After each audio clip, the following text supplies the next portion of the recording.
السلام علیکم ورحمۃ اللہ۔ یہ دو کلپ پہنچے ہیں۔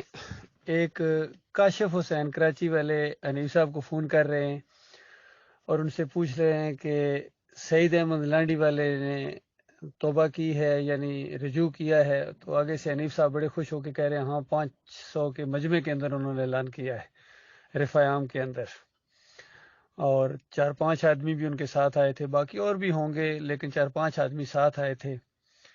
پھر دوسرے کلپ کے اندر ڈاکٹر عبداللہ عمر پہلے تعارف کرا رہے ہیں کہ یہ سعید صاحب ہیں جی، یہ واپس آئے ہیں اور یہ اپنی توبہ کا اعلان کریں گے۔ تو سعید صاحب نے پہلے تو اپنے تھوڑا سا اس بیان کو کس طرح کہتے ہیں میں شیطان کے اس میں آیا تھا، جال میں آیا، پھر دوسرے لوگوں کا بھی ذکر کرنا شروع کر دیا، سرفراز کا، انیس الدین کا۔ پھر عبداللہ عمر نے ان کو کہا کہ تھوڑا سا مختصر رکھیں، اپنا معاملہ کریں۔ بہرحال انہوں نے کہا بھائی میں اللہ تعالیٰ توبہ کرنے والوں کو بہت پسند کرتا ہے، لہٰذا میں توبہ کرتا ہوں اور دوبارہ جماعت کے اندر شامل ہونے کا اعلان کرتا ہوں۔ یہ وہ جماعت ہے جو محمد حنیف صاحب کی، جس کو سب سے زیادہ سعید صاحب طاغوت پرست اور طاغوت کہتے کہتے ان کا منہ ٹیڑھا ہو گیا۔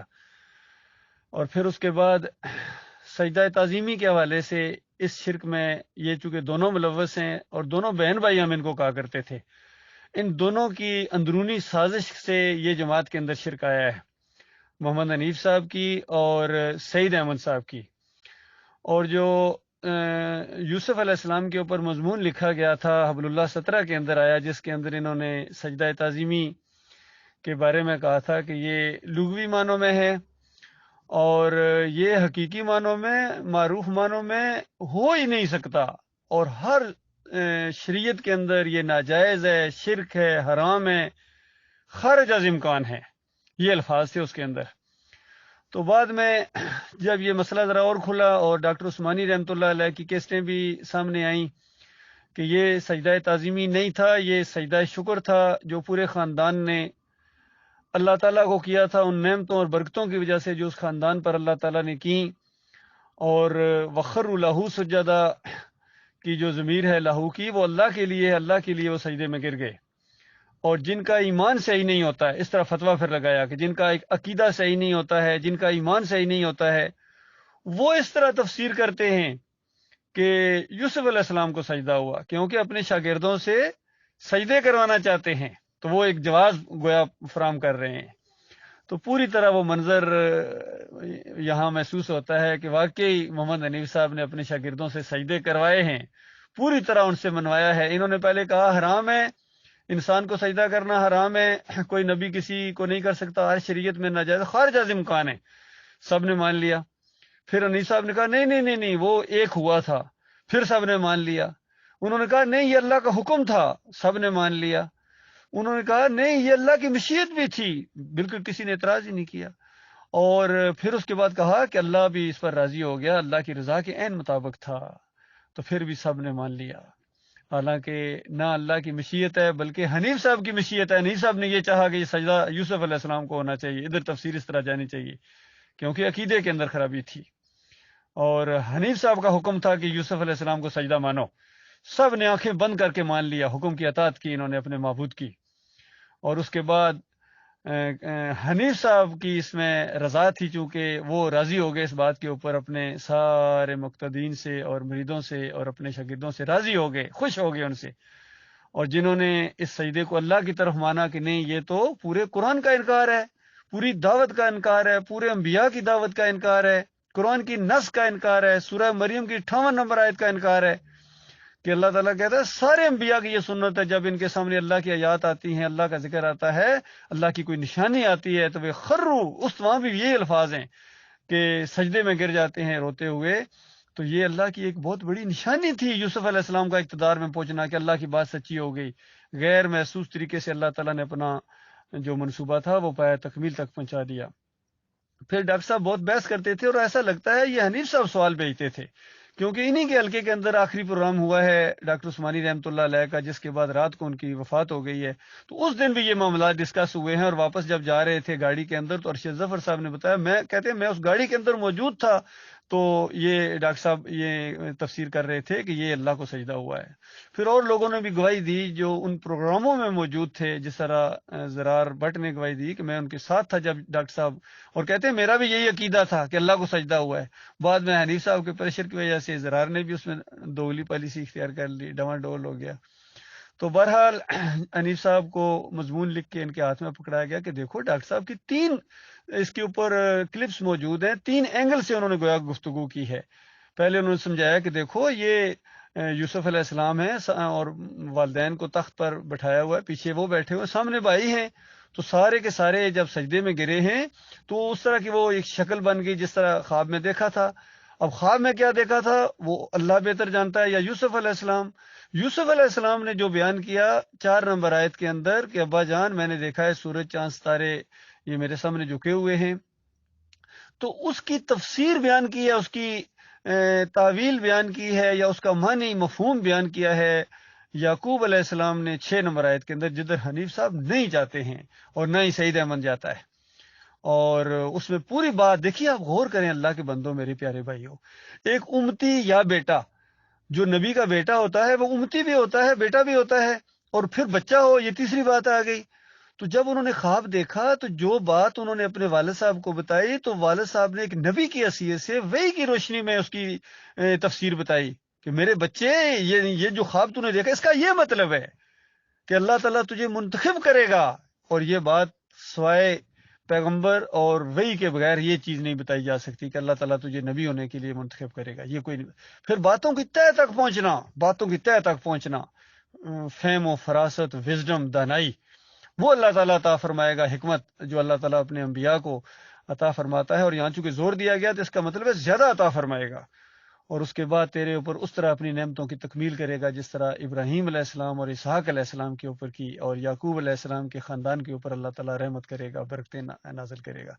یہ سارا منصوبہ تھا، اور اللہ نے وہ کیا، ان کو نبی بنایا، انہوں کی باتوں کی تہہ تک پہنچنے کا علم سکھایا، وہ دانائی سکھائی، پھر حکومت عطا فرمائی، پھر کتنے مراحل سے گزرنے کے بعد جب وہ ساری آزمائشیں ختم ہو گئیں، بھائی بھائیوں سے مل گئے، سارے گلے شکوے ختم ہو گئے، باپ کو بیٹا مل گیا، بیٹے کو باپ مل گیا، غربت کا دور ختم ہو گیا، قید سالی ختم ہو گئی، انسانوں کے اوپر اللہ تعالیٰ نے خوشحالی کا دور دورہ کر دیا، پوری ایک سلطنت ہے مصر کی، بڑی قدیم بت پرست سلطنت ہے، وہ توحید کے اندر آ گئی، ایمان خالص کے اوپر آ گئی۔ تو بتاؤ اس موقع کے اوپر کس کو سجدہ ہونا چاہیے تھا؟ یوسف علیہ السلام کو یا اللہ تعالیٰ کو شکر گزاری کے طور پر کس کو سجدہ ہونا چاہیے تھا؟ حنیف صاحب کہتے ہیں شکر گزاری کے طور پر وہ یوسف علیہ السلام کے سامنے سجدے میں گر گئے، اور اپنی تفسیر میں انہوں نے لکھ دیا، دعوت القرآن جلد دوم، سورہ یوسف کی تفسیر کرتے ہوئے 100 نمبر آیت کی تشریح کے اندر انہوں نے شرک کا انجیکشن دے دیا۔ کہتے ہیں پورا خاندان یوسف علیہ السلام کے سامنے سجدہ ریز ہو گیا، اور وہاں عبداللہ کے اندر لکھا یہ انوکھا سجدہ تھا، انوکھا سجدہ تھا، اور فقید المثال سجدہ تھا۔ الفاظ ان کے ذرا دیکھیے، اس سے لوگ دھوکے میں آ گئے ہیں۔ تو اب سعید صاحب کو چونکہ اپنی اس لانڈی والی جماعت سے چونکہ دھتکارا گیا ہے، وہ پوری بات بھی انہوں نے بیان کی ہے، کس طریقے سے انہوں نے احمد بن حنبل کے معاملے میں جس طرح ڈاکٹر عثمانی رحمۃ اللہ علیہ نے فتویٰ لگایا تھا اس طرح نہیں مانتا ہے، اور دوسری طریقے سے مانتا ہے، اور کچھ اس کی صفائی بھی بیان کرتا ہے، کچھ فتویٰ بھی لگاتا ہے۔ تو ان لوگوں نے انیس الدین نے اور دوسرے لوگوں نے اس کو اپنی جماعت سے نکال دیا، اور بڑا رویا پیٹا اور بددعائیں بھی دیں کہ انہوں نے مجھے جماعت سے نکال دیا، حالانکہ میں نے جماعت کہتا بنائی تھی، حالانکہ وہی ڈاکٹر صاحب کے ساتھی تھے جن کو یہ لے کے علیحدہ ہوا تھا، جماعت میں انتشار ڈالا تھا، اس نے جماعت کو ٹکڑے ٹکڑے کیا تھا۔ پہلے ایک بڑے گروپ کے ساتھ نکلا ہے سرفراز اور یعقوب کی زیر نگرانی، اور اس وقت بھی وہ خبر پہنچی تھی، اس وقت میں کراچی میں تھا، کہ جب نکل رہے تھے تو کسی نے ان سے پوچھا کہ آپ نکل تو رہے ہو، امیر کس کو بناؤ گے؟ تو سعید صاحب کہتے ہیں ابھی ہم نے اس کا فیصلہ نہیں کیا۔ تو انہوں نے کہا بھئی بدر صاحب کو؟ کہتے ہیں نہیں، وہ ذرا علمی لحاظ سے تھوڑے کمزور ہیں۔ تو پھر اس نے کہا کہ یعقوب صاحب کو؟ تو سعید صاحب کہتے ہیں نہیں، وہ ذرا عمر میں ابھی کم ہیں۔ تو پھر اس نے خود ہی کہہ دیا کہ اس کے بعد پھر آپ ہی رہ گئے ہیں۔ تو اصل میں یہ معاملہ تھا، سرفراز نے سب کو جھانسا دیا، حکیم رمضان کو بھی کہا تمہیں امیر بنائیں گے پوری جماعت کا، یعقوب تو ویسے بھی مٹھی میں تھا، گھر کا فرد تھا ان کا، اور سعید کو بھی ادھر کہا کہ تمہیں بنائیں گے۔ تو اس طرح انہوں نے مل کے جماعت کے اندر ایک ایسا انتشار پیدا کیا اور بغاوت کی، اور علیحدہ ہو گئے۔ پھر وہ گروپ 4 حصوں کے اندر تقسیم ہوا۔ یعقوب کا وہ گروپ، سب سے پہلا اختلاف اسی نے سعید نے کیا جب اس نے دیکھا کہ اب بدر صاحب کو بنا دیا گیا، اب تو میرا چانس نہیں ہے، تو اور بدر کے بعد یعقوب کو بنا دیا گیا ہے، تو اس کا تو چانس بالکل ختم ہو گیا. تو اس نے وہاں سے پھر اس سجدے کے اوپر اختلاف کیا کہ یہ سجدہ کہتا ہے یوسف علیہ السلام کو ہوا ہے.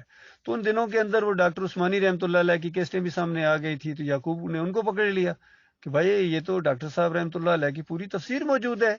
اور ڈاکٹر صاحب زور دے کے کہتے ہیں نہیں حضرت، وخروا لہ سجدا، لہو کی ضمیر اللہ کے لیے سجدے میں وہ گر گیا. اور پھر فتویٰ لگایا کہ جن کا ایمان خراب ہوتا ہے وہ اس طرح تفسیر کرتے ہیں. تو اسی طرح تفسیر کی سعید احمد نے اور محمد حنیف نے. اس معاملے میں دونوں کا گٹھ جوڑ تھا. تو اب یہ جو اکٹھے ہوئے ہیں نا آپس میں، یہ سجدے کی بنیاد کے اوپر اکٹھے ہوئے ہیں. ادھر سے اس کو ددکارا گیا، اگر وہ نہ ددکارتے اس کو، اس نے کبھی واپس نہیں آنا تھا. اور جب ادھر سے ددکار کے بالکل اکیلا رہ گیا چند لوگوں کے ساتھ، تو اس نے پھر اسی میں عافیت سمجھی کہ ایک بڑی جماعت ہے، اس کے ساتھ جا کے ملتے ہیں، باقی شرک ہوتا رہے، آگے جا کے دیکھا جائے گا، وہاں بھی جا کے یہ دلائل دیں گے کہ یہ سجدہ یوسف علیہ السلام کو ہوا تھا. فرشتے بھی متاثر ہو جائیں گے، ہو سکتا ہے اللہ تعالیٰ بھی ان کی بات کو مان دے، یوسف علیہ السلام بھی مان جائیں گے، یعقوب علیہ السلام بھی. ان کے دماغوں میں یہ شیطان وسوسے ڈالتا ہے. حالانکہ اگر توبہ کرنی تھی تو شرک سے توبہ کرتے سعید صاحب. اور جس طرح سعید صاحب سے توبہ کروائی ہے حنیف صاحب، تو ابھی خوش ہو رہے ہیں کہ اس نے مجھے توبہ کروائی تھی اسٹیج پر، اب انہوں نے تو اپنا بدلہ اتار لیا. ان کو ہوش نہیں ہے کہ دونوں شرک کے اوپر قائم ہیں. اور پھر ڈاکٹر عبداللہ عمر اور دوسرے لوگ جتنے ہیں، یہ سارے کے سارے اسی شرک کے اوپر. اب ان کی ساری محبتیں آپس میں اس شرک کی وجہ سے ہیں. ال ان کے ایمان خالص ان کی متاع لٹ گئی ہے. اور ڈاکٹر عثمانی رحمۃ اللہ علیہ کے جب بھی کوئی ٹیلی فون پر بات کرتا ہے تو حنیف صاحب کہتے ہیں چھوڑو ڈاکٹر عثمانی کو، ذرا اسٹیج پر کہو نا محمد حنیف صاحب کہ چھوڑو ڈاکٹر عثمانی کو، آدھے لوگ آپ سے علیحدہ ہو جائیں گے. اس لیے وہاں نہیں کہتے ہیں، انفرادی طور پر جو بات کرتا ہے اس سے کہتے ہیں کہ چھوڑو ڈاکٹر عثمانی کو. اور ڈاکٹر عثمانی رحمۃ اللہ علیہ کے جو اصلی اور سچے ساتھی ہیں وہ کہتے ہیں حنیف صاحب آپ کو نہ چھوڑ دیں، آپ کو چھوڑنا زیادہ ہمارے ایمان کے لیے ضروری ہے کہ جو ہمیں اپنی مالک کی کتاب سے پیچھے ہٹائے، اللہ کی بات کو پیچھے کر کے اپنی بات چلائے اور قرآن کی تحریف کرے اور اپنی تفسیر کے اندر شرک کا انجیکشن دے دیا، جس طرح محمود الحسن نے دیا، جس طرح اشرف علی تھانوی نے کہا کہ اللہ کے بندوں کو نبی کا بندہ کہا جا سکتا ہے، تو ان کو ہم نے آڑو ہاتھوں لیا. اسی طریقے سے اعلیٰ حضرت نے جس طرح کہا کہ اللہ کے بندوں کو پکارنا یہ سب کچھ اللہ ہی کو پکارنا ہے، محمود الحسن نے بھی اسی طریقے سے کہا. اور اگر محمد حنیف صاحب کہیں کہ اللہ کے بندے کو سجدہ ہے، دراصل اللہ کو سجدہ تھا اور یہ ایک خاص واقعہ تھا اور یہ ہوا ہے، اور اس کو جو نہ مانے گا وہ قرآن کا انکاری ہے. فتوی انہوں نے بھی لگائے، فتویٰ ڈاکٹر عثمانی رحمۃ اللہ علیہ نے بھی لگایا. بہرحال اب دونوں ایک تو نہیں ہے، ایک کا فتویٰ جو ہے وہ دوسرے کے اوپر لازمی لگے گا اور قیامت کے دن فیصلہ ہو جائے گا. بہرحال ہمارا پوری طرح اعلان ہے کہ ہم اس معاملے میں امام بخاری رحمۃ اللہ علیہ کے ہم عقیدہ ہیں، ان کا بھی عقیدہ قرآن کے مطابق ہے. امام بخاری خوابوں کی تعبیر کا باب باندھا ہے انہوں نے، اور انہوں نے وہی تعبیر بتائی ہے جو 6 نمبر آیت میں یعقوب علیہ السلام نے بتائی ہے، اور یوسف علیہ السلام نے 100 نمبر آیت سے آگے سجدے کا ذکر ہی نہیں کیا انہوں نے، کیونکہ وہ بہت فہم و فراست والے تھے امام بخاری رحمۃ اللہ علیہ. ان کا ماتھا ٹھنکا کہ یہ تو سجدہ ادھر لے جائیں گے، لہذا انہوں نے اس خواب کا حصہ ہی نہیں اس کو مانا اور وہاں سے آگے سے شروع کیا. اور پھر آگے جا کے جو 101 نمبر آیت میں جو وہی الفاظ ہیں جو 6 نمبر آیت میں یعقوب علیہ السلام نے کہے تھے، اور 100 نمبر آیت کا آدھا حصہ اور 101 نمبر آیت کے اندر جو یوسف علیہ السلام نے وہی الفاظ دہرائے ہیں، ان کو لے کر آئے ہیں کہ یہ ہے تعبیر. تو اس معاملے میں ہم امام بخاری رحمۃ اللہ علیہ کے ہم عقیدہ ہیں. عبداللہ بن عباس کا بھی قول آتا ہے، امام راضی نے اس کو نقل کیا اور کسی نے اس کو رد نہیں کیا ہے. وہ بھی کہتے ہیں کہ مسجود اللہ ہے، یہ یوسف علیہ السلام کو سجدہ نہیں ہوا ہے. تو برحال اس کی کسی نے رد نہیں کیا ہے، ایک صحابی کا قول بھی آ گیا. اور سب سے بڑی بات جو ہمارے لیے ہے اس دور کے موحد عالم دین ڈاکٹر مسعود الدین عثمانی رحمۃ اللہ علیہ، جنہوں نے جماعت مومنوں کی اٹھائی ہے، جنہوں نے توحید کی دعوت دی ہے، جنہوں نے طاغوتوں کی آنکھوں میں آنکھیں ڈالی ہیں اور ان کا پتا پچکا دیا ہے، ان کی جن سے انہوں نے بولنا سیکھا ہے، اسی کے سامنے سفارہ ہو گئے ہیں اور کہتے ہیں ڈاکٹر عثمانی کو چھوڑو. آپ کو نہ چھوڑ دیں حضرت صاحب، آپ کو چھوڑا ہے، اس لیے آپ کو چھوڑا ہے. یہ میں بیان اس لیے دے رہا ہوں تاکہ پوری طرح لوگوں کے سامنے بات آ جائے کہ ہم نے ان کو چھوڑا ہے. عام طور پر یہ پروپیگنڈا کرتے ہیں جماعت سے نکال دیا، یہ کر دیا، وہ کر دیا. یہ اللہ کی جماعت ہے، چاہے تعداد تھوڑی ہو جائے، اور اللہ نہ تعداد کو دیکھتا ہے نہ وسائل کو دیکھتا ہے، وہ تو ایمان کو دیکھتا ہے. تو جو ایمان کے اوپر قائم رہ گیا اور وہ انشاءاللہ کامیاب ہو جائیں گے اللہ کے ہاں. اور ہم پوری طرح اعلان کرتے ہیں کہ ہم اس معاملے میں ڈاکٹر عثمانی رحمۃ اللہ علیہ کے ساتھی ہیں. ان کا عقیدہ قرآن کے مطابق ہے، صحیح حدیث کے مطابق ہے، ایمان کے مطابق ہے. اور توحید والا ہے، اور محمد انیس کا عقیدہ جو ہے وہ قرآن کے خلاف ہے، حدیث کے خلاف ہے، مومنوں کی جماعت کے خلاف ہے، سبیل المومنین سے یہ ہٹے ہیں۔ ہاں یہ ہوا ہے کہ تعداد زیادہ ساتھ لے گئے، مساجد پر قبضہ کر لیا ہے، لوگوں کے دماغوں کو اپنے قبضے میں کر لیا ہے، ڈنڈے کے زور سے منوایا ہے۔ نظم کا جو ڈنڈا ہوتا ہے وہ جو اللہ نے کہا اطیعوا اللہ و اطیعوا الرسول و اولو الامر منکم